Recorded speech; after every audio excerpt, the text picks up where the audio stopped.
Ya, selamat datang di Blessing Kitchen Talk bersama saya dengan Agus Gunawan, founder dari Blessing Fitting Lestari. Hari ini kita akan membahas mengenai satu topik, yaitu dapur sehat, hidup sehat, bagaimana mengatur dapur untuk pola makan yang sehat. Nah, hari ini kita akan membahas topik yang sangat penting, bagaimana kita menata dapur kita itu supaya boleh tertata dengan baik, sehingga boleh mendukung pola makan yang sehat dan juga pola hidup sehat. Karena perubahan gaya hidup sehat itu tidak hanya dimulai dari niat, tetapi juga dari tempat kita menyiapkan makanan, dari dapur kita sendiri, terutama pada saat kita menyimpan bahan-bahan makanan yang kita simpan di dapur. Nah, oleh karena itu ada beberapa hal yang kita bahas, yaitu mengapa dapur itu berpengaruh penting pada pola makan. Kalau dapurnya berantakan, nah kira-kira kita ada niat gak untuk memasak? Tentunya tidak ada. Kemudian juga kalau dapur kita tidak tertata dengan rapi, tidak terstruktur, maka juga kita mencari bahan-bahan makanan yang kita butuhkan juga akan mengalami kesulitan.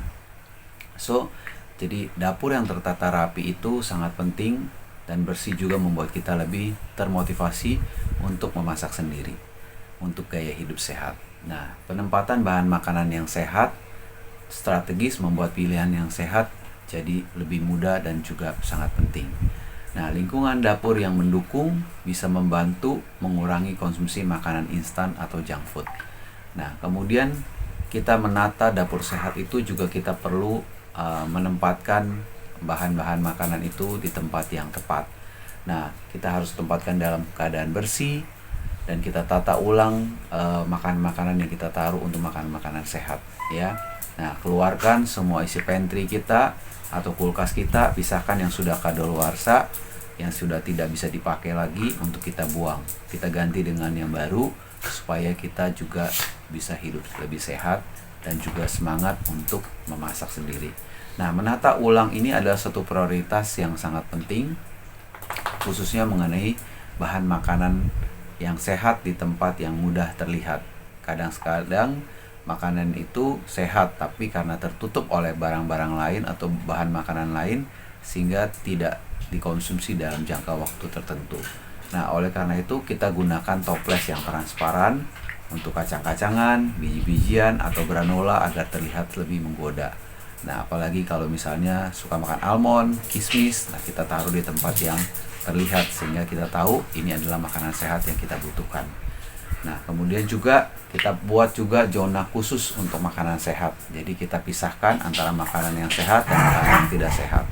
Nah, untuk makanan yang sehat kita buat satu rak khusus untuk camilan yang sehat, buah kering, energy bar, ataupun oat, ya. Ataupun di kulkas kita letakkan buah dan sayur di bagian depan agar lebih mudah dijangkau. Nah, itu pentingnya kenapa kita perlu punya dapur yang baik. Artinya penataan rak-rak dapur yang tepat untuk kita menaruh toples-toples makanan sehat kita, untuk kita mudah terlihat dan mudah kita konsumsi. Nah, kemudian juga alat-alat masak yang mendukung gaya hidup sehat. Nah, tentunya penempatan alat-alat tempat yang steril, higienis, dan sehat itu juga membutuhkan rak-rak dapur yang dibutuhkan untuk supaya makanan tempat masak itu tetap higienis dan sehat. Nah, ini sangat penting teman-teman. Sehingga untuk mengurangi kita untuk mencuci berulang kali peralatan masak kita karena kotor ataupun berdebu, ya.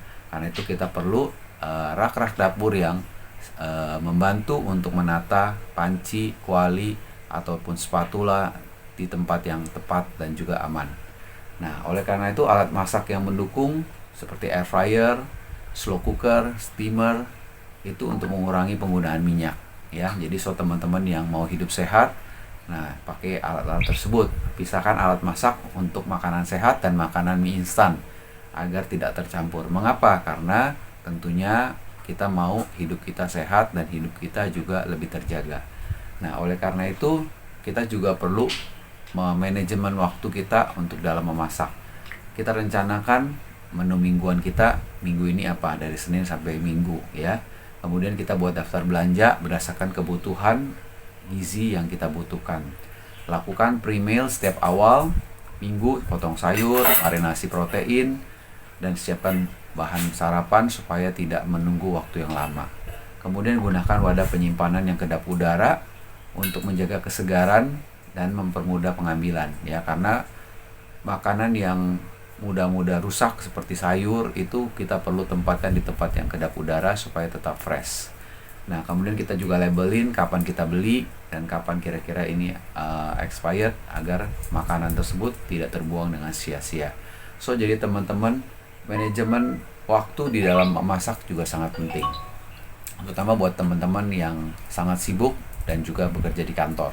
Ya, harus kerja-kerja dengan waktu untuk mempersiapkan breakfast maupun lunch untuk anak-anak ya. Nah, oleh karena itu, mari kita bangun kebiasaan sehat di dapur, yaitu dengan apa? Biasakan minum air putih dengan menyediakan infus water di kulkas ataupun mungkin melalui botol yang kita gunakan untuk menyediakan infus water. Kemudian buat papan menu mingguan yang bisa dilihat oleh semua anggota keluarga supaya anggota keluarga juga mengetahui makanan apa yang akan dia makan untuk minggu ini.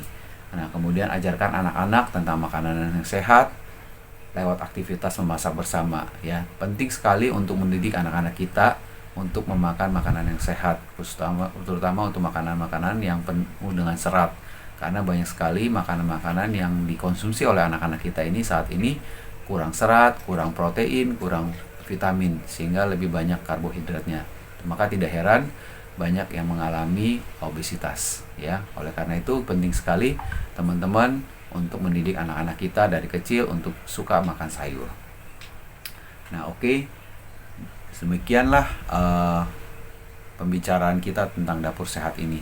Ya, jadi dapur yang terapi, yang terorganisir dan sehat itu menjadi pondasi awal gaya hidup sehat yang lebih baik. Yuk kita mulai dari dapur kita sendiri. Apakah langkah pertama yang akan kamu ambil untuk hari ini? Ya, kamu bisa share di kolom komentar. Semoga ini juga bisa membantu teman-teman lain yang punya masalah mengenai dapurnya ya. Nah, so teman-teman, terima kasih sudah menonton sampai akhir. Jangan lupa untuk follow, subscribe, share, dan like video ini. Terima kasih, sampai jumpa di Blessing Kitchen Talk berikutnya.